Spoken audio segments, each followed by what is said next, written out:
ವೃದ್ಧಾಪ್ಯ ವೇತನದ ಕೆಲವೇ 100 ರೂಪಾಯಿಗಳನ್ನೇ ನಂಬಿ ಬದುಕುತ್ತಿರೋ ಬಡವರ ಹೊಟ್ಟೆಗೆ ತಣ್ಣೀರು ಬಟ್ಟೆ ಬಿತ್ತು ಅಂದರೆ ನೀವು ನಂಬ್ತೀರಾ?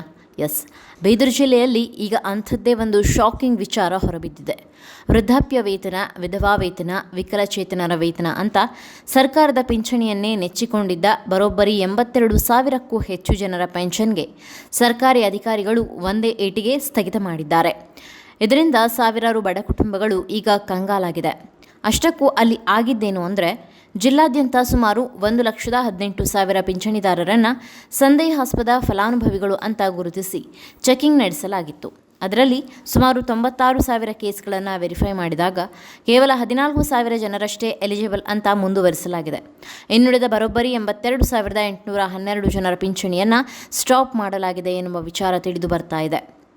ಇದಕ್ಕೆ ಅಸಲಿ ಕಾರಣ ಏನು ಗೊತ್ತಾ?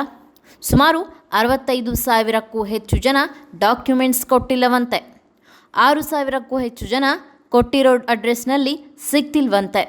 ಇನ್ನು 2,500 ಜನರ ಹತ್ತಿರ ಇನ್ಕಮ್ ಸರ್ಟಿಫಿಕೇಟ್ ಅಂದರೆ ಆದಾಯ ಪ್ರಮಾಣ ಪತ್ರವೇ ಇಲ್ಲ ಎಂಬ ಕಾರಣಗಳು ಕೇಳಿಬಂದಿದೆ. ಜಿಲ್ಲೆಯ ಪ್ರತಿಯೊಂದು ತಾಲೂಕಿನಲ್ಲೂ ಕತ್ತರಿ ಬಿದ್ದಿದೆ. ಭಾಲ್ಕೆಯಲ್ಲಿ ಬರೋಬ್ಬರಿ 17,980, ಬೀದರ್ ತಾಲೂಕಿನಲ್ಲಿ 15,500, ಔರಾದ್ನಲ್ಲಿ 12,800, ಹುಮನಾಬಾದ್ನಲ್ಲಿ 9,700 ಮತ್ತು ಬಸವಕಲ್ಯಾಣದಲ್ಲಿ 9,500ಕ್ಕೂ ಹೆಚ್ಚು ಜನರ ಪಿಂಚಣಿ ನಿಂತು ಹೋಗಿದೆ. ಇನ್ನು ಕಮಲಾನಗರ, ಚಿಟಗುಪ್ಪ, ಹುಲಸೂರಿನಲ್ಲೂ ಪರಿಸ್ಥಿತಿ ಬೇರೆ ಏನೂ ಇಲ್ಲ. ಓಡಾಡೋಕ್ಕೂ ಶಕ್ತಿ ಇಲ್ಲದ ಹಿರಿಯ ಜೀವಗಳು ತಮ್ಮ ಪಿಂಚಣಿಗಾಗಿ ತಹಶೀಲ್ದಾರ್ ಆಫೀಸ್, ನಾಡ ಕಚೇರಿ ಅಂತ ಅಲಿಯೋ ಪರಿಸ್ಥಿತಿ ನಿರ್ಮಾಣವಾಗಿದೆ. ಈ ಬೆಳವಣಿಗೆಯಿಂದ ಬಿಜೆಪಿ ಶಾಸಕ ಡಾಕ್ಟರ್ ಶೈಲೇಂದ್ರ ಬೆಲ್ದಾಳೆ ಅವರು ಸರ್ಕಾರದ ವಿರುದ್ಧ ಫುಲ್ ಗರಂ ಆಗಿದ್ದಾರೆ.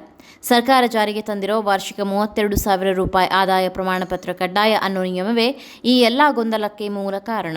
ಈ ಕಠಿಣ ನಿಯಮವನ್ನು ತಕ್ಷಣವೇ ವಾಪಸ್ ಪಡ್ಕೋಬೇಕು. ಮೊದಲಿನ ತರಾನೇ BPL ಕಾರ್ಡ್ ಆಧಾರದ ಮೇಲೆ ಅರ್ಹ ಬಡವರಿಗೆ ಪಿಂಚಣಿ ಕೊಡಬೇಕು. ಇಲ್ಲದಿದ್ದರೆ ಬೀದರ್ನ ಬಡವರ ಜೊತೆ ಸೇರಿ ಉಗ್ರ ಹೋರಾಟ ಮಾಡ್ತೀನಿ ಅಂತ ಗಂಭೀರ ಎಚ್ಚರಿಕೆ ಕೊಟ್ಟಿದ್ದಾರೆ.